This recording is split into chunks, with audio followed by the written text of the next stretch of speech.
If you've been living under a rock for the past 2 years, and you've somehow missed all of the announcements, the playtesting, and the drama surrounding the world's greatest role-playing game, their words, not mine, then I want to be the first one to tell you that Wizards of the Coast will be releasing a brand new set of core rulebooks for D&D 5th edition starting this year. D&D 5th edition is now 10 years old, and it's starting to get a little bit long in the tooth.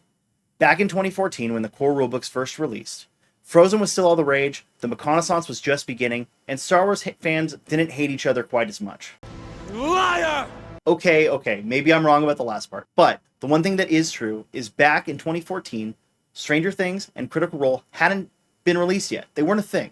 D&D was still for basement-dwelling nerds and people that really didn't want to talk about it out in public. Obviously, a lot's changed since then. This week, Wizards of the Coast has started previewing which changes survived the open playtest for 1D&D. They're talking about the core rulebooks, and they're telling us everything that we're going to see there, and there's a lot of juicy tidbits for us to break into.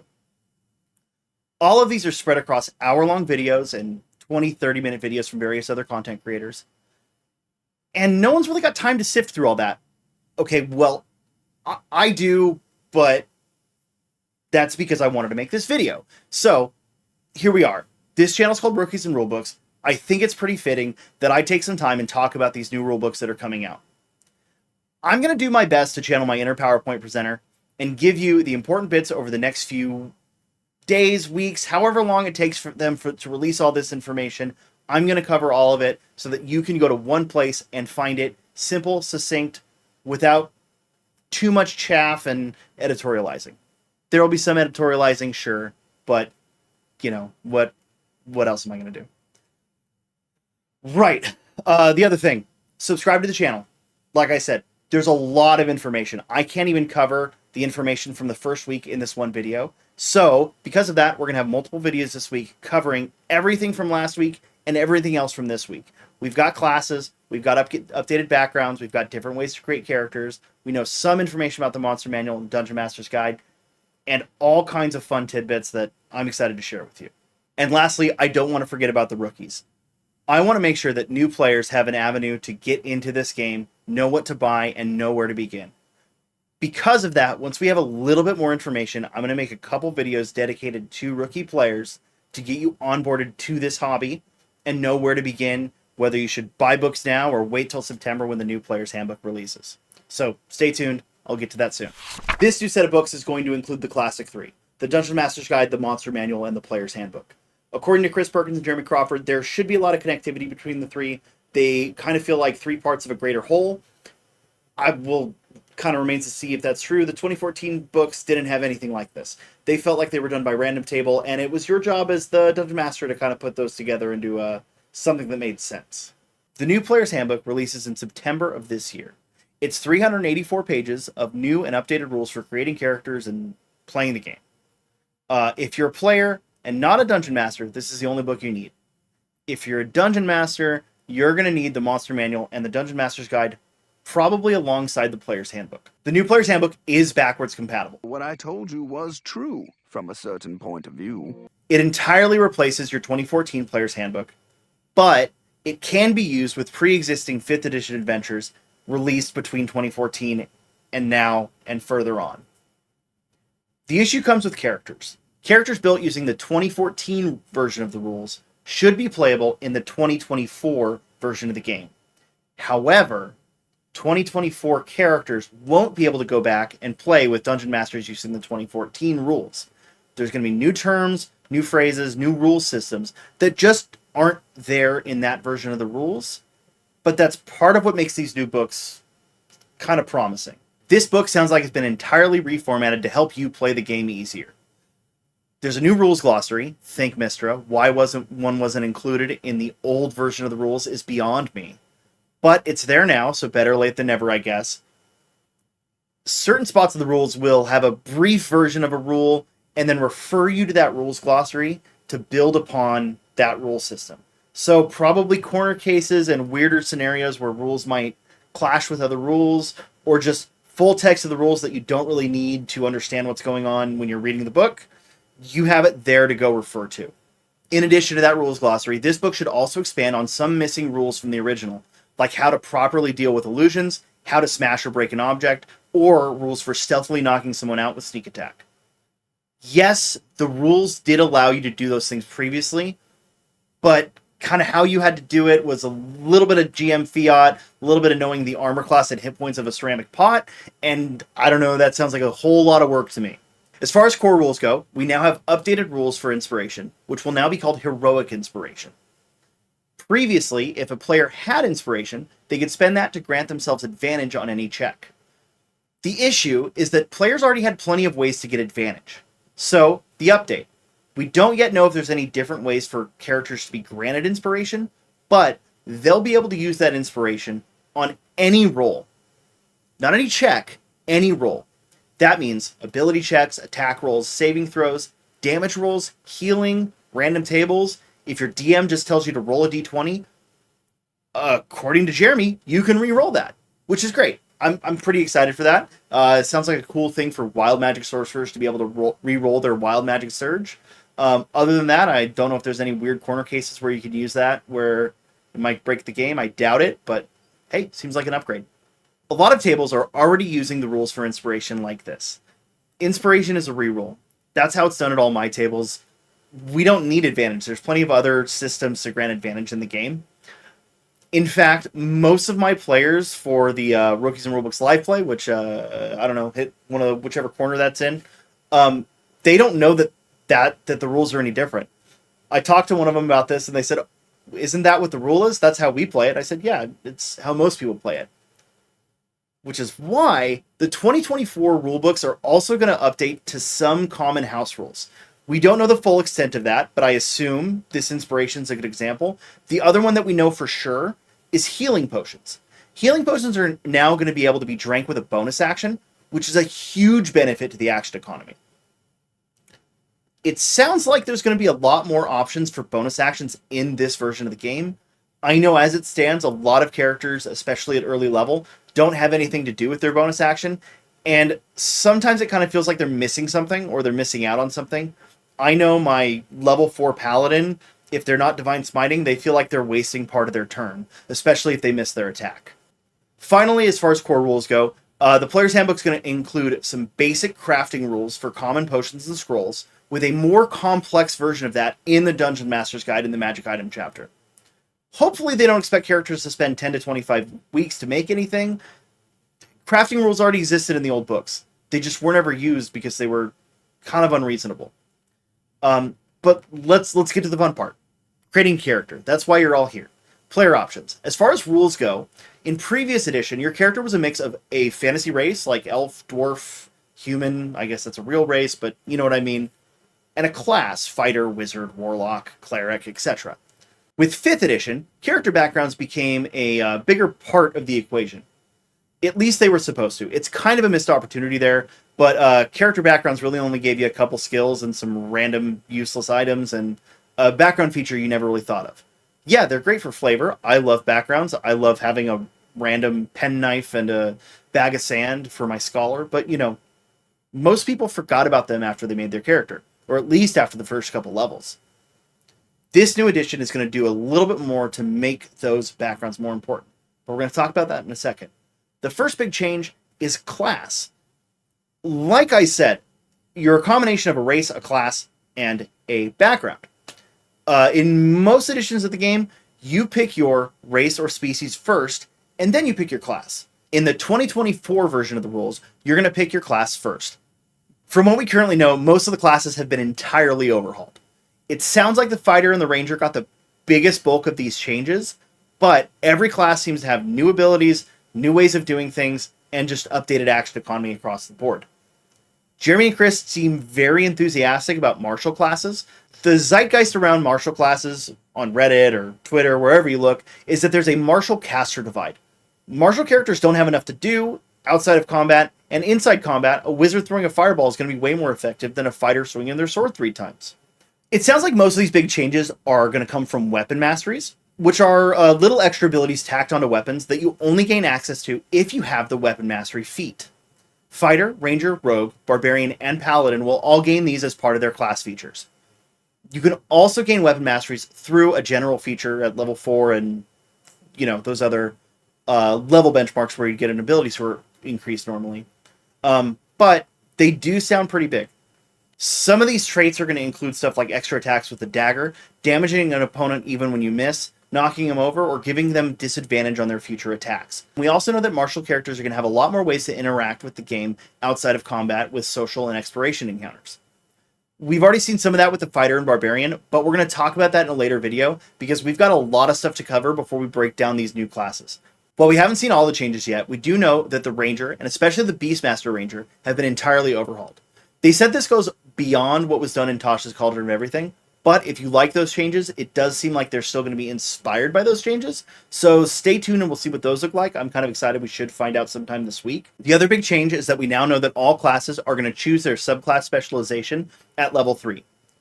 This seems like a little bit of a miss with clerics and warlocks, but hopefully they give some guidance on how to navigate being a cleric of a certain order or a warlock patron without too much friction. We'll see what we get in the class descriptions. There are 48 subclasses in the book this time around, evenly split 4 per class, meaning the wizard and the cleric will miss out on some options, but everyone else will have more subclasses in the core handbook. I've got a list of those up on screen right now, so you can read them for yourself.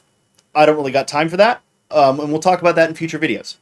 There are 3 brand new subclasses, though, that I want to mention, including the College of Dance Bard, the Path of the World Tree Barbarian, and the Circle of Sea Druid. They're joined by most of the classes from the original handbook, and several from Tasha's Cauldron of Everything. All the subclasses will receive tweaks and changes, some of which will make them feel like they're brand new. As far as spellcasters go, we know the class spell lists are returning, and that some subclasses will grant you access to additional spells. It seems like classes that do that will get free access to preparing those spells, which is a welcome improvement over the 2014 version. Psionics are also going to get a little bit of a minor focus in this book. The Great Old One Warlock, the Psi Warrior, the Aberrant Mind Sorcerer, and the Soul Knife will all be joining the roster of classes. Yeah, I know the Great Old One Warlock was there before, but now it's more of a Psionic Warlock. Again, we'll talk about that in a future video. Apparently, the team wanted psionics in the core game for 2014, but they kind of ran out of time, so now all the psionics have been enhanced, and they'll feel more like psychic powers, and not just spells that deal psychic damage. Once you've picked your class, you will then choose your species and your background, which are now going to be called your character origin. Your character's race will now be called a species, which I suppose is a little bit more accurate. Most of the options from the 2014 version of the handbook are there, and they'll be joined by the Orc, the Aasimar, and the Goliath.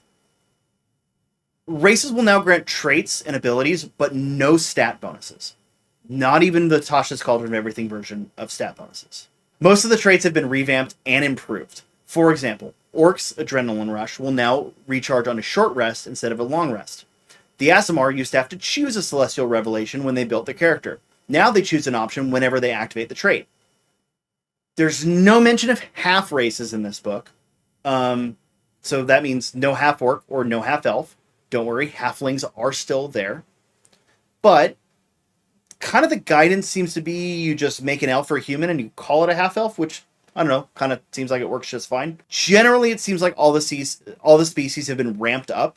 Dragonborn can use their breath weapon now as part of their extra attack. Dwarves and orcs are going to get better dark vision, and dwarves are even going to be able to get tremor sense now. Human characters are going to start with an additional origin feat. It's a cool thing we're going to talk about in a minute. And start each day with heroic inspiration. The background system is entirely reimagined and a lot more emphasized in this version of the game. Just like before, you're going to gain a couple proficiencies and some cool items, but you're also going to gain an origin feat. Origin feats are a selection of feats that are considered okay for level 1 characters to have. Again, like I said, the human will gain one of these origin feats in addition to the one they gain from their background. Your background also determines your bonuses to your starting ability scores. Just like before, you'll get a +2 and a +1, or 3 +1s in a set of stats. Each background will list 3 stats, and you'll choose as the player how to put those 3 bonuses in those stats. The DMG will include some guidance on how to make custom backgrounds, which I feel like will be pretty common. It's a lot more like the Tasha's Cauldron of Everything version of ability score bonuses. That's probably how we'll handle it in my game. We'll see what that looks like. This new version of Origins should create a better balance between character species and character background. There are 75 total feats in this book, including some number of origin feats available to level 1 characters, and epic boon feats available to level 19, 20, and beyond. There are new feats, including a couple that have migrated from Tasha's Cauldron of Everything. Fighting styles are now considered a feat.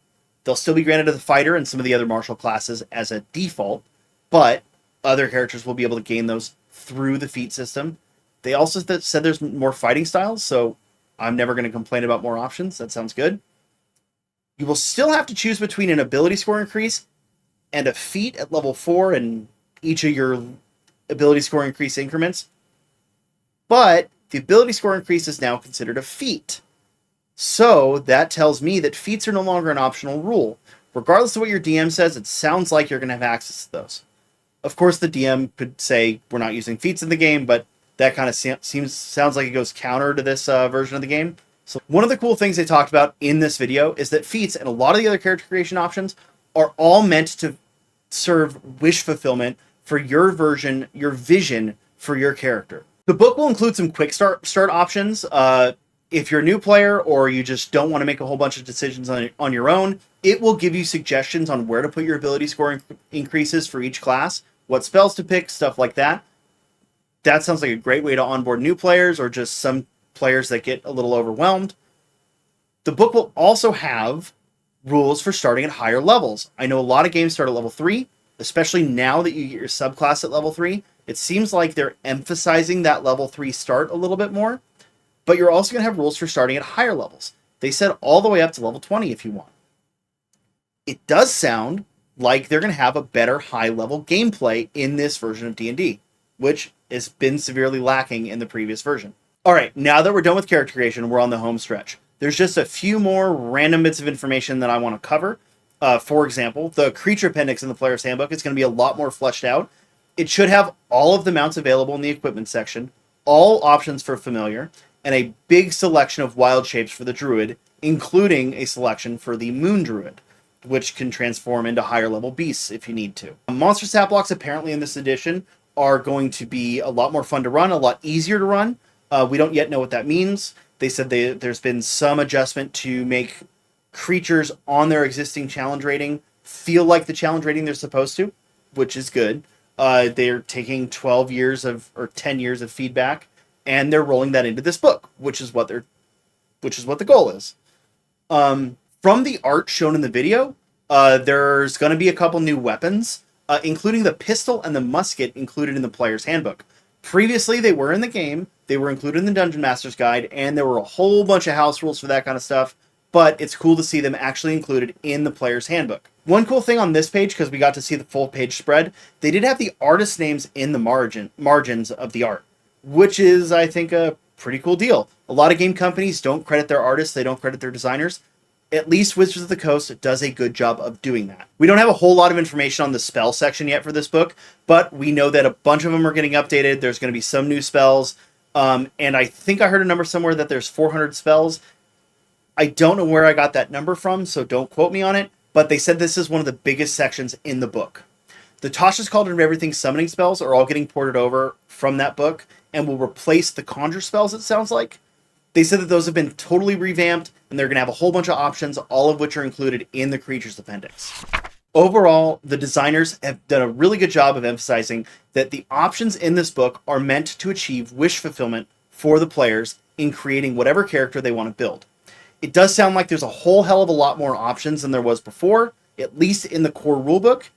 But the question is, what does that mean for the other source books that we've had that have introduced new subclasses and new character species and new magic items and other options? How are we going to port those over? They did mention there's a section in the character creation guide that will give us some guidance for that, but we don't yet know what that means. So let's give them a chance and see what happens. Anyways, I was going to talk about the Monster Manual and the Dungeon Master's Guide in this video as well. They talked about those a little bit alongside the Player's Handbook, but this video kind of got away from me. Now that I've kind of got the setup down and how we're going to film these, we're also going to cover a bunch of the updates on the classes and the information we have there. Over on the D&D channel, they are releasing class information every day. We've already had the Fighter, the Paladin, and the Barbarian. By the time this goes up, we'll also have the Rogue as well. So we will talk about those in the next couple days, along with the Dungeon Master's Guide and the Monster Manual. Thanks so much for sticking through this. it was a little bit of work and took me longer to get started than I wanted to. So again, thank you. If you're new here, you've never heard of me or seen me before, give me a chance, hit subscribe, leave a comment. If you're one of our returning viewers from our live play, thank you. I know a lot of you don't play D&D, you just enjoy watching the live play. So maybe this new edition will help you get into the game as well. Otherwise, yeah, thanks guys. We'll see you next time.